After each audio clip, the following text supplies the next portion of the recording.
दोस्तों, इंसान के जीवन की सबसे बड़ी चुनौतियों में से एक है अपने मन को नियंत्रित करना। गौतम बुद्ध ने सदियों पहले जो बातें कही थीं, उनका प्रभाव आज भी हमारे जीवन पर गहरा पड़ता है। इस कहानी में हम समझेंगे कि बुद्ध ने ऐसा क्यों कहा और इस रहस्य को जानकर आप अपनी जिंदगी को कैसे बदल सकते हैं। क्या आपको कभी ऐसा महसूस होता है कि आप जिस इंसान में बदलना चाहते हैं वैसे नहीं बन पा रहे हैं, या फिर जो चीज आप पाना चाहते हैं वह बार बार आपके हाथ से फिसल जाती है? अगर हां, तो यह कहानी आपके लिए है। इसे अंत तक ध्यान से सुनें, क्योंकि इसमें छुपा संदेश आपकी जिंदगी की दिशा बदल सकता है। इसे केवल पढ़िए मत, बल्कि इसे अपने भीतर महसूस कीजिए और फिर देखिए कैसे यह आपकी सोच और जीवन में बदलाव लाती है। एक बार गौतम बुद्ध को एक सभा में प्रवचन देने के लिए बुलाया गया। समय तय हुआ और जब वह समय आया तो बुद्ध वहां पहुंचे, लेकिन उन्होंने वहां न कुछ कहा और न ही कोई उपदेश दिया। वे कुछ देर चुपचाप खड़े रहे और फिर बिना कुछ बोले वहां से चले गए। उस सभा में लगभग 150 से अधिक लोग मौजूद थे जो बुद्ध के प्रवचन का इंतजार कर रहे थे। लेकिन बुद्ध के इस अप्रत्याशित व्यवहार ने सभी को चौंका दिया। इसके बावजूद किसी ने उनसे कोई सवाल नहीं किया। अगले दिन फिर से सभा का आयोजन किया गया, लेकिन इस बार पहले दिन की तुलना में भीड़ कम हो गई थी। अब केवल 80 लोग वहां मौजूद थे। बुद्ध आए, उन्होंने सभा को देखा और बिना कुछ कहे चले गए। लोग फिर से आश्चर्यचकित रह गए, लेकिन फिर भी किसी ने कोई प्रश्न नहीं किया। तीसरे दिन सभा में और भी कम लोग पहुंचे। अब केवल 50 लोग रह गए थे। बुद्ध आए, उन्होंने वहां उपस्थित लोगों को देखा और एक बार फिर बिना कुछ कहे सभा छोड़ दी। अब कुछ लोगों को गुस्सा आने लगा। उन्हें लगा कि बुद्ध का यह व्यवहार उनका अपमान कर रहा है, क्योंकि वे अपने जरूरी काम छोड़कर उन्हें सुनने आए थे। फिर भी किसी ने उनसे सीधे सवाल करने की हिम्मत नहीं जुटाई। अब कहानी एक दिलचस्प मोड़ लेती है। चौथे दिन क्या हुआ? बुद्ध ने ऐसा व्यवहार क्यों किया? और इस घटना में हमारे जीवन के लिए क्या सीख छिपी है? इस रहस्य से पर्दा अगले भाग में उठेगा। शायद आप में से कई लोग सोच रहे होंगे कि आखिर यह सभा कितनी बार होगी। कुछ को यह भी लग रहा होगा कि यह थोड़ा परेशान करने वाला हो रहा है। अगर आपको भी बेचैनी महसूस हो रही है तो समझ लीजिए कि यह कहानी विशेष रूप से आपके लिए है। अगले दिन फिर सभा आयोजित हुई, लेकिन इस बार संख्या और कम हो गई। अब केवल 30 लोग ही बचे थे। बुद्ध आए, मुस्कुराए और बिना कुछ बोले फिर से चले गए। इस बार लोग और ज्यादा नाराज हो गए। कुछ ने आपस में फुसफुसाना शुरू कर दिया तो कुछ गुस्से में बड़बड़ाने लगे, लेकिन बुद्ध ने किसी की कोई प्रतिक्रिया नहीं दी। अगले दिन जब सभा हुई तो उपस्थित लोगों की संख्या घटकर सिर्फ 20 रह गई। लेकिन इस बार कुछ अलग हुआ। बुद्ध आए, अपना आसन ग्रहण किया और बोलना शुरू किया। उनके शब्द शांत जलधारा की तरह थे जो हर किसी के दिल में उतर रहे थे। बुद्ध ने इन 20 लोगों को उपदेश दिया और यही लोग आगे चलकर उनके शिष्य बने। इन 20 भिक्षुओं ने बुद्ध के ज्ञान को चारों दिशाओं में फैलाया। जो लोग धैर्यवान थे और जिन्होंने अपने मन की बेचैनी पर काबू पाया, वे ही अंततः बुद्ध के सच्चे अनुयायी बने। एक दिन किसी ने बुद्ध से पूछा, भगवान, आपने इतने दिनों तक बिना कुछ कहे सभा से जाने का निर्णय क्यों लिया? बुद्ध मुस्कुराए और बोले, मैं उन्हीं लोगों को खोज रहा था जो वास्तव में सीखने के योग्य थे। पहले दिन 150 से अधिक लोग आए थे, लेकिन उनमें से ज्यादातर सिर्फ देखने और सुनने के लिए आए थे। उनका मेरे ज्ञान से कोई लेना देना नहीं था। वे सिर्फ यह जानने आए थे कि सभा में क्या हो रहा है। यह कहानी हमें एक गहरी सीख देती है। सिर्फ वही लोग सच्चे ज्ञान को प्राप्त कर सकते हैं जो धैर्य रखते हैं और अपने मन को नियंत्रित कर पाते हैं। अगर आप अपने मन पर काबू पाना चाहते हैं तो धैर्य रखें और अपने भीतर की बेचैनी को शांत करें। यही जीवन के गहरे रहस्यों को समझने की कुंजी है। मैंने उन लोगों को खोजने का प्रयास किया जिनके भीतर सच्ची जिज्ञासा थी, जिनमें धैर्य था। वे ही अंत तक रुके, जबकि जो लोग केवल उत्सुकतावश आए थे वे पहले या दूसरे दिन ही लौट गए। जो धैर्यवान थे उन्होंने मुक्ति का मार्ग पाया, और जो अधीर थे वे आज भी वहीं खड़े हैं जहां पहले थे। मुद्दा यह नहीं है कि मैं तुम्हें क्या दे सकता हूं, बल्कि यह है कि तुम कितना लेने के लिए तैयार हो। तुम्हारी पात्रता ही यह निर्धारित करती है कि तुम कितने ज्ञान के अधिकारी हो। उस व्यक्ति ने फिर पूछा, भगवान, कोई व्यक्ति योग्य कैसे बन सकता है? बुद्ध ने उत्तर दिया, धैर्य के माध्यम से। जिस व्यक्ति के पास धैर्य है वह हर कठिनाई का सामना कर सकता है और वही सच्चे ज्ञान की प्राप्ति कर सकता है। सभा में जितने भी लोग आए थे उनमें से केवल वही अंत तक टिके रहे जिनके पास धैर्य था। बुद्ध ने सभा में उपस्थित लोगों से कहा, तुम्हारा लक्ष्य चाहे जो भी हो, लेकिन यदि तुम में धैर्य नहीं है तो तुम सफलता के शिखर तक नहीं पहुंच सकते। तभी एक व्यक्ति ने प्रश्न किया, भगवान, कोई व्यक्ति अपने भीतर धैर्य कैसे बढ़ा सकता है? बुद्ध मुस्कुराए और बोले, निरंतर अभ्यास द्वारा। जब कोई ध्यान करना प्रारंभ करता है तो उसका मन अनेक विचलनों को दिखाता है। वह बेचैनी, ऊब और अस्थिरता का अनुभव करता है, लेकिन यदि वह धैर्यपूर्वक अभ्यास करता रहता है तो एक दिन वह निश्चित रूप से अपने लक्ष्य तक पहुंचता है। वह व्यक्ति बुद्ध की बातों को ध्यान से सुन रहा था। उसने सिर झुकाकर कहा, भगवान, मैं समझ गया, मुझे धैर्य और निरंतर अभ्यास की आवश्यकता है। बुद्ध ने उसकी ओर देखा और कहा, समझना पहला कदम है, अब इसे अपने जीवन में उतारना होगा। याद रखना, तुम्हें वह चीज इसलिए नहीं मिली है जो तुम चाहते हो, क्योंकि तुम अभी उसके योग्य नहीं बने हो। लेकिन जब तुम अपने भीतर धैर्य विकसित करोगे और अपने कर्मों में निरंतरता लाओगे तो वह अवश्य तुम्हारे पास आएगी। सभा में उपस्थित सभी लोगों ने बुद्ध की शिक्षाओं को ध्यान से सुना। कुछ ने आत्मचिंतन किया तो कुछ ने मन ही मन यह संकल्प लिया कि वे अपने जीवन में बदलाव लाएंगे। बुद्ध ने अंत में कहा, धैर्य और अभ्यास का कोई विकल्प नहीं है। यदि तुम आज से शुरुआत करोगे तो एक दिन अपने लक्ष्य को अवश्य प्राप्त करोगे। सभा में सन्नाटा छा गया। बुद्ध की बातें सभी के हृदय में गहराई तक उतर चुकी थी। गौतम बुद्ध ने आगे कहा, तुम्हारा जीवन वही बनता है जो तुम्हारे भीतर निरंतर चलता रहता है। यदि कोई व्यक्ति हमेशा वासनाओं में डूबा रहता है तो उसका जीवन उसी दिशा में आगे बढ़ता है। यदि किसी के मन में केवल धन की आकांक्षा है तो वह उसी के पीछे भागता रहेगा। लेकिन यदि तुम्हारे भीतर अपने जीवन को बदलने की प्रबल इच्छा है तो वह अवश्य बदलेगा। एक व्यक्ति ने पूछा, भगवान, हम अपने विचारों को कैसे नियंत्रित कर सकते हैं? बुद्ध मुस्कुराए और बोले, अपने मन को सकारात्मक और शुद्ध विचारों से भर दो। जिस पर तुम ध्यान केंद्रित करोगे वही तुम्हारे जीवन में घटित होगा। इसलिए यह तय करो कि तुम्हारे विचार तुम्हें किस दिशा में ले जा रहे हैं। फिर बुद्ध ने दूसरा उपदेश दिया, निडर होकर आगे बढ़ो। उन्होंने समझाया, मनुष्य दो बड़ी गलतियों के कारण असफल होता है। पहली, किसी कार्य की शुरुआत ही न करना, और दूसरी, उसे अधूरा छोड़ देना। सभा में उपस्थित लोगों ने पूछा, क्या यह संभव है कि हर कार्य पूरा किया जाए? बुद्ध ने उत्तर दिया, जो लोग शुरुआत करने से डरते हैं वे कभी आगे नहीं बढ़ सकते, और जो बीच में ही हार मान लेते हैं वे अपनी मंजिल तक नहीं पहुंच पाते। यदि तुम अपने लक्ष्य तक पहुंचना चाहते हो तो साहस जगाओ, शुरुआत करो और उसे पूरा करने का दृढ़ संकल्प लो। तीसरे उपदेश में बुद्ध ने परिश्रम के महत्व को समझाया। उन्होंने कहा, मेहनत के बिना कुछ भी संभव नहीं है। आलस्य और कामचोरी केवल बर्बादी की ओर ले जाते हैं, लेकिन परिश्रम से भरा जीवन हमेशा सुख और सफलता की ओर बढ़ता है। मूर्ख लोग केवल सोचते रहते हैं, लेकिन बुद्धिमान लोग अपने विचारों को कार्य में बदलते हैं।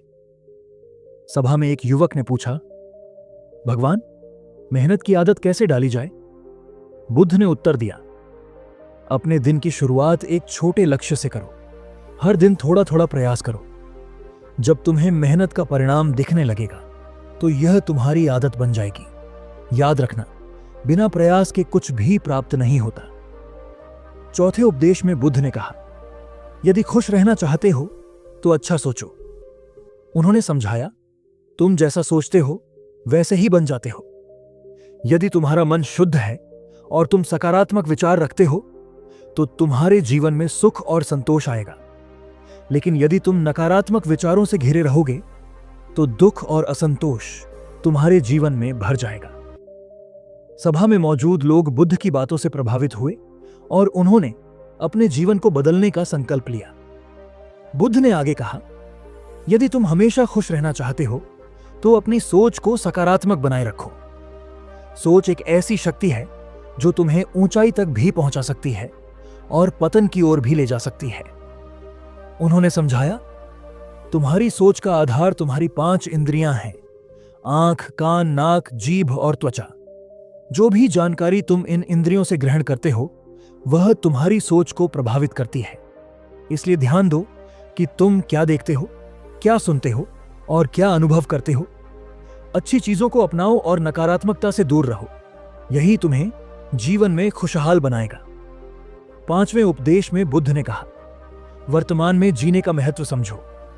उन्होंने कहा, अपने आज में जियो और भविष्य की चिंता मत करो। यदि तुम अपने मन को वर्तमान क्षण पर केंद्रित करोगे तो न केवल अपने दुखों से मुक्त हो जाओगे बल्कि शांति भी प्राप्त करोगे। सभा में एक व्यक्ति ने पूछा, भगवान, लेकिन भविष्य की योजनाएं कैसे बनेंगी? बुद्ध मुस्कुराए और बोले, योजना बनाना अलग है और चिंता करना अलग। अपने आज को सुधारो, भविष्य खुद संवर जाएगा। अपनी योजनाएं वर्तमान में बनाओ, लेकिन चिंता में खुद को मत उलझाओ। याद रखो, यदि तुम अपने आज को संवार लोगे तो भविष्य स्वतः उज्जवल होगा, लेकिन यदि तुम वर्तमान को खो दोगे तो भविष्य केवल चिंता और दुख का कारण बनेगा। शांति का रहस्य। बुद्ध ने कहा, यदि सच्ची शांति चाहते हो तो दूसरों से ईर्ष्या मत करो और न ही खुद को दूसरों से श्रेष्ठ दिखाने का प्रयास करो। जो व्यक्ति जलन को अपने मन में बसाए रखता है वह कभी सुकून नहीं पा सकता। सभा में बैठे एक युवक ने प्रश्न किया, भगवान, यदि कोई हमें कष्ट पहुंचाए तो क्या हमें उसे क्षमा कर देना चाहिए? बुद्ध मुस्कुराए और उत्तर दिया, क्षमा ही शांति की कुंजी है। जब तुम किसी को माफ करते हो तो अपने मन को बोझ से मुक्त कर लेते हो। नफरत केवल तुम्हारे भीतर अशांति उत्पन्न करती है। क्षमा से ही मन हल्का होता है और अंततः यही सच्ची खुशी और सुकून प्रदान करता है। बुद्ध की इन बातों ने सभा में उपस्थित सभी लोगों के मन को गहराई से छू लिया। कई लोगों ने अपने जीवन में इन शिक्षाओं को अपनाने का संकल्प लिया और आत्मिक शांति की ओर कदम बढ़ाए। प्रिया का संघर्ष और आत्म मुक्ति। एक छोटे से पहाड़ी गांव में रहने वाली प्रिया जीवन की कठिनाइयों से घिरी हुई थी। माता पिता को कम उम्र में खो देने के बाद उसने ऐसे व्यक्ति से विवाह किया जो न तो उससे प्रेम करता था और न ही उसकी परवाह करता था। उसका पति नशे की लत में डूबा रहता और अक्सर उसे शारीरिक व मानसिक रूप से प्रताड़ित करता। कई वर्षों तक इस पीड़ा को सहने के बाद एक दिन प्रिया ने निर्णय लिया कि अब वह अपने दुखों से मुक्ति पाएगी। उसने गांव के बुजुर्गों से सलाह ली, लेकिन कोई भी उसे संतोषजनक समाधान नहीं दे सका। तभी उसे पता चला कि पास के एक आश्रम में एक ज्ञानी साधु रहते हैं जो लोगों को दुखों से उबारने में सहायक होते हैं। प्रिया ने आश्रम की ओर प्रस्थान किया। कई मील पैदल चलने के बाद वह साधु के पास पहुंची। वे एक विशाल वृक्ष के नीचे ध्यान में लीन थे। प्रिया ने उनके पास जाकर अपनी आप बीती सुनाई और कहा, गुरुदेव, मैं अपने जीवन के दुखों से मुक्त होना चाहती हूं, कृपया मुझे मार्ग दिखाइए। साधु ने शांत भाव से उत्तर दिया, पुत्री, दुखों का कारण तुम्हारे भीतर है। यदि तुम इसे समझ सको तो मुक्ति का मार्ग स्वतः प्रकट हो जाएगा। प्रिया ने आश्चर्य से पूछा, गुरुदेव, यह कैसे संभव है? मेरे दुख तो मेरी परिस्थितियों के कारण है। मेरा पति, मेरी स्थिति, मेरा बीता हुआ जीवन। साधु मुस्कुराए और बोले, परिस्थितियां केवल बाहरी कारण हैं। असली दुख तुम्हारे मन में है। जब तक तुम इन्हें पकड़े रहोगी, ये तुम्हारा पीछा नहीं छोड़ेंगे। उन्होंने प्रिया को एक कटोरी दी और कहा, इस कटोरी में पानी भरकर लाओ, लेकिन ध्यान रहे, पानी छलके नहीं। प्रिया बहुत सावधानी से पानी से भरी कटोरी लेकर लौटी। तब साधु ने पूछा, जब तुम इस कटोरी को संभाल रही थी तब क्या तुम्हारा ध्यान तुम्हारे दुखों पर था? प्रिया ने उत्तर दिया, नहीं गुरुजी, मेरा पूरा ध्यान इस बात पर था कि पानी गिरने न पाए।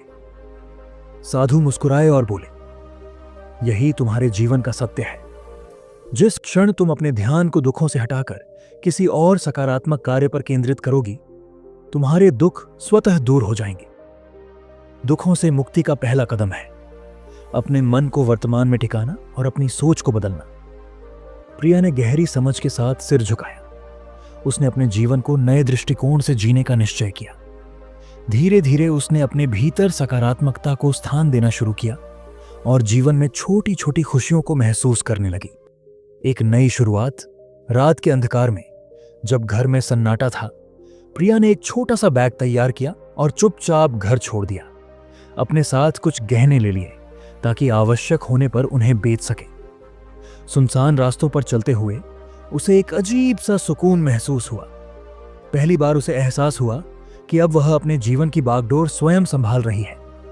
उसे नहीं पता था कि वह कहां जा रही है, लेकिन इतना निश्चित था कि अब वह पीछे नहीं लौटेगी। दिन बीते और प्रिया अपने अतीत से काफी दूर निकल चुकी थी। रास्ते में उसे कई कठिनाइयों का सामना करना पड़ा, लेकिन वह अडिग रही। उसने ठान लिया था कि वह अब अपने पुराने जीवन को नहीं अपनाएगी, जिसने उसे केवल कष्ट दिए थे। आरुष साधु से भेंट। एक दिन चलते चलते प्रिया की भेंट एक वृद्ध साधु आरुष से हुई, जो नदी के किनारे एक छोटी सी कुटिया में रहते थे। प्रिया ने विनम्रता से पूछा, गुरुजी, क्या आप मेरी सहायता कर सकते हैं? मैं अपने जीवन के दुखों से मुक्त होना चाहती हूं। आरुष ने शांति से उत्तर दिया, पुत्री, दुख से मुक्ति कोई बाहरी वस्तु नहीं है जिसे खोजा जा सके। यह तुम्हारे मन की अवस्था है जिसे तुम्हें स्वयं विकसित करना होगा। जब तक तुम अपने अतीत को पकड़े रहोगी, तब तक यह तुम्हें जकड़े रहेगा। इसे छोड़ना सीखो और वर्तमान में जीने का अभ्यास करो। यही तुम्हें सच्ची स्वतंत्रता का अनुभव कराएगा। प्रिया ने उनकी बातों को ध्यानपूर्वक सुना। उसने महसूस किया कि वह अपने अतीत की बेड़ियों में जकड़ी हुई थी। उसने साधु को प्रणाम किया और अपने जीवन को नए दृष्टिकोण के साथ जीने का निश्चय किया। अब प्रिया ने अपने अतीत को छोड़ने और वर्तमान क्षण को पूरी तरह जीने का अभ्यास शुरू किया। धीरे धीरे उसे जीवन की साधारण चीजों में भी आनंद मिलने लगा। खुशी की नई परिभाषा। एक दिन एक गांव से गुजरते हुए उसने देखा कि वहां के प्राथमिक विद्यालय में शिक्षकों की आवश्यकता थी। वह शिक्षित थी और उसे धन की आवश्यकता भी थी, इसलिए उसने बच्चों को पढ़ाना शुरू किया। समय के साथ उसे इस कार्य में अपार खुशी मिलने लगी। एक शाम गांव के चौपाल के पास से गुजरते हुए उसने लोगों को आग के चारों ओर नाचते गाते देखा। उनकी हंसी और आनंदमयी ध्वनि वातावरण में गूंज रही थी। पहले तो उसे संकोच हुआ, लेकिन फिर उसने अपने झिझक को दूर किया और उन लोगों के साथ नृत्य करने लगी। उसने पहली बार सच्ची खुशी महसूस की। उसे एहसास हुआ कि खुशी कोई बाहरी वस्तु नहीं जिसे खोजा जाए, बल्कि यह हमारे आसपास के साधारण पलों में छुपी होती है। उस रात प्रिया के भीतर एक नई ऊर्जा जागी। उसने ठान लिया कि अब वह हर क्षण को खुलकर जिएगी और अपने अतीत की छाया में अपने वर्तमान को बर्बाद नहीं करेगी। बुद्ध का उपदेश। गौतम बुद्ध अपने शिष्यों के साथ एक घने वृक्ष की छाया में विश्राम कर रहे थे। गर्मियों की प्रचंड गर्मी थी, लेकिन वृक्ष की ठंडी छाया उन्हें सुकून दे रही थी। शिष्य अपनी जिज्ञासाओं को शांत करने के लिए बुद्ध से प्रश्न पूछ रहे थे। बुद्ध अपनी सरल वाणी में उन्हें उत्तर दे रहे थे। अचानक एक वृद्ध व्यक्ति लाठी के सहारे चलते हुए वहां से गुजरा। उसकी कमर झुक चुकी थी और शरीर मात्र हड्डियों का ढांचा प्रतीत हो रहा था। यह दृश्य देखकर एक युवा भिक्षु अपनी हंसी नहीं रोक पाया और जोर से हंसने लगा। उसकी हंसी सुनकर बुद्ध ने उसे शांत किया और कहा, प्रिय भिक्षु, किसी पर हंसना उचित नहीं। जिसे देखकर तुम हंस रहे हो वह साधारण व्यक्ति नहीं है। यह बुजुर्ग तुम्हारे जीवन का एक महत्वपूर्ण संदेश लेकर आया है। इसे ध्यान से देखो और इससे मिलने वाली सीख को समझने का प्रयास करो। भिक्षु ने संकोच पूर्वक उत्तर दिया, भगवान, क्षमा करें, लेकिन मुझे समझ नहीं आ रहा कि यह वृद्ध व्यक्ति जो स्वयं अपनी कमजोरी और बीमारियों से जूझ रहा है, मुझे क्या सिखा सकता है। बुद्ध मुस्कुराए और बोले, यह वृद्ध तुम्हें तुम्हारा भविष्य दिखा रहा है। जिस अवस्था को देखकर तुम अभी हंस रहे हो, एक दिन वह तुम्हारे जीवन का भी हिस्सा बनेगी। यह व्यक्ति तुम्हें यह संदेश दे रहा है कि जब तक तुम्हारे पास एक स्वस्थ शरीर है, इसका सदुपयोग करो। अगर यह समय निकल गया और तुमने इसे व्यर्थ गंवा दिया तो केवल पछतावा ही शेष रहेगा। बुद्ध ने आगे कहा, इस समय तुम्हारी सभी इंद्रियां ठीक से कार्य कर रही हैं। तुम देख सकते हो, सुन सकते हो, चल सकते हो। क्या यह कोई छोटी बात है? इस शरीर का उपयोग कर तुम अपने जीवन को सार्थक बना सकते हो। इस घटना को हल्के में मत लो, इसे समझो और अपने जीवन को सकारात्मक दिशा दो। बुद्ध की बातें सुनकर वह भिक्षु न केवल शर्मिंदा हुआ, बल्कि उसने इस शिक्षा को हृदय में उतार लिया। उसे एहसास हुआ कि जीवन के हर क्षण का मूल्य है और इसे व्यर्थ गंवाना अनुचित है। इस घटना ने उसके जीवन की दिशा बदल दी। सही दिशा में प्रयास करने का महत्व। एक अन्य दिन बुद्ध अपने शिष्यों के साथ एक गांव में पहुंचे। वहां उन्होंने देखा कि कई स्थानों पर गड्ढे खुदे हुए थे, लेकिन किसी में भी पानी नहीं था। बुद्ध ने अपने एक शिष्य से कहा, जाओ और इन गड्ढों में पानी खोज कर लाओ। भिक्षु उत्साहपूर्वक उन गड्ढों के पास गया और पानी ढूंढने का प्रयास करने लगा, परंतु बहुत कोशिशों के बावजूद उसे किसी भी गड्ढे में पानी की एक बूंद भी नहीं मिली। वह निराश होकर वापस लौटा और बुद्ध से पूछा, भगवान, इन गड्ढों में पानी क्यों नहीं है? बुद्ध ने मुस्कुराते हुए कहा, प्रिय भिक्षु, क्या तुम वहां दूर एक बड़ी भीड़ को देख रहे हो? भिक्षु ने उत्तर दिया, हां भगवान, मैं उन्हें देख रहा हूं। बुद्ध ने समझाया, वे लोग उस नदी से पानी लेने जा रहे हैं जो इस गांव से काफी दूर है। लेकिन इस गांव के लोग अपने आसपास खुदाई कर रहे थे, यह सोचकर कि उन्हें यहीं पानी मिल जाएगा। उन्होंने कई गड्ढे खोदे, लेकिन किसी को भी पूरा नहीं किया। यदि वे एक ही स्थान पर पूरी मेहनत के साथ खुदाई करते तो वे निश्चित रूप से पानी तक पहुंच जाते। बुद्ध ने आगे कहा, मनुष्य का मन भी इसी प्रकार कार्य करता है। जब मनुष्य कई दिशाओं में एक साथ भागता है तो वह किसी भी लक्ष्य को प्राप्त नहीं कर पाता, परंतु यदि कोई अपने मन को एक ही दिशा में केंद्रित करे और निरंतर प्रयास करे तो सफलता अवश्य मिलेगी। लेकिन बहुत कम लोग इस सत्य को समझ पाते हैं। उन्होंने कहा, सफलता की कुंजी यह है कि मन को एकाग्र किया जाए।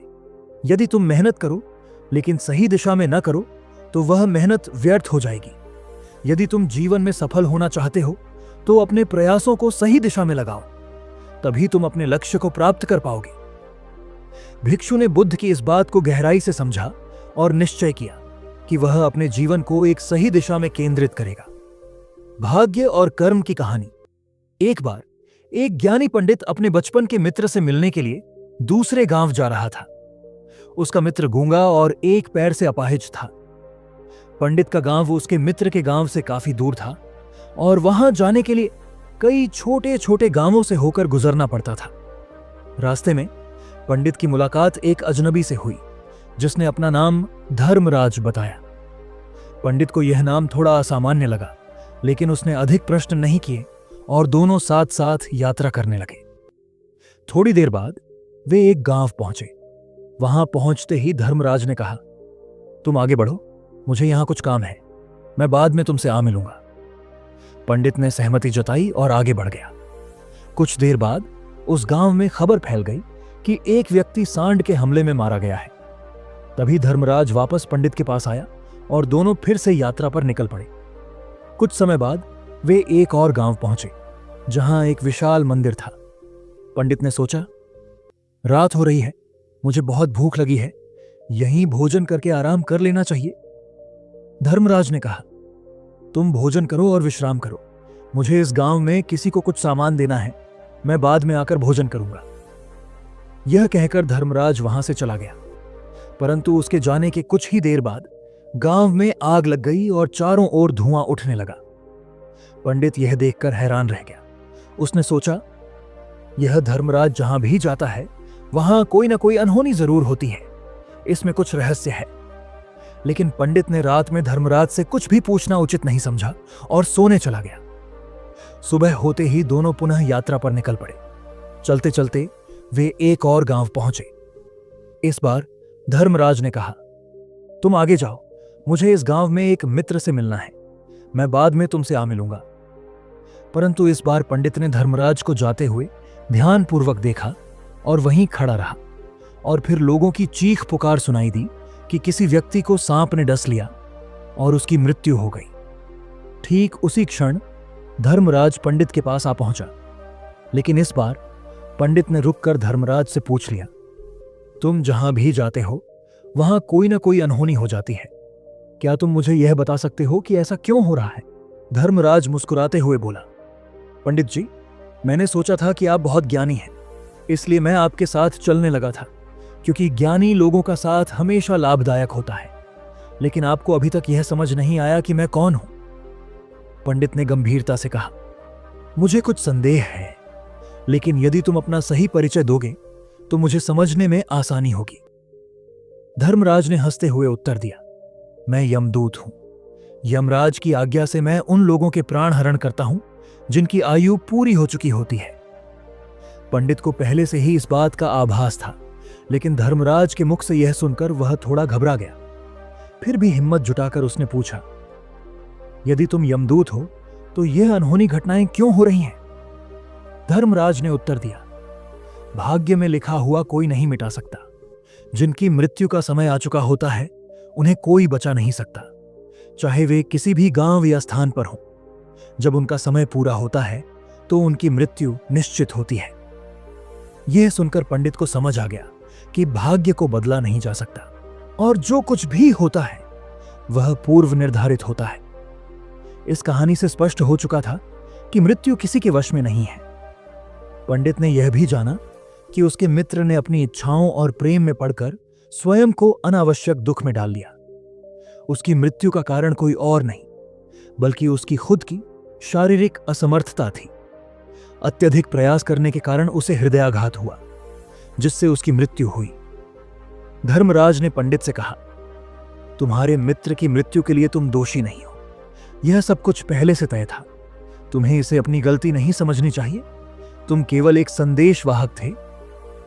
पंडित ने गहरी सांस ली और अपने मन में उठ रहे संदेह और अपराध बोध को दूर करने की कोशिश की। उसने धर्मराज की बातों को समझा और यह महसूस किया कि मृत्यु का समय पूर्व निर्धारित होता है, जिसे स्वीकार करना ही सच्चा ज्ञान है। तुमने सही कहा धर्मराज। अब मैं समझ चुका हूं कि जीवन और मृत्यु दोनों ही यात्राएं हैं, जिन्हें हमें बिना किसी द्वंद्व के पार करना चाहिए, पंडित ने कहा। धर्मराज मुस्कुराया और बोला, इसी को सच्चा ज्ञान कहते हैं। मृत्यु का समय और स्थान कोई नहीं जानता, लेकिन यदि तुम जीवन को सही तरीके से जीते हो तो मृत्यु भी एक सहज यात्रा बन सकती है। इसके बाद पंडित ने धर्मराज से विदाई ली और अपने गांव की ओर लौट पड़ा। अब उसकी आंखों में एक नया दृष्टिकोण था, जो उसे जीवन और मृत्यु के सही अर्थ समझने में सहायता कर रहा था। अब वह जानता था कि भाग्य को कोई नहीं बदल सकता और समय आने पर इसे शांति और साहस से स्वीकार करना चाहिए। यह कहानी हमें यह सिखाती है कि भाग्य और मृत्यु दोनों ही अनिश्चित होते हैं। हमें जो भी जीवन में घटित होता है उसे स्वीकार करके अपने कर्मों को सही दिशा में लगाना चाहिए। अगर आपको यह कहानी अच्छी लगी तो इसे अपने मित्रों के साथ साझा करें ताकि वे भी इससे कुछ सीख सकें। धन्यवाद।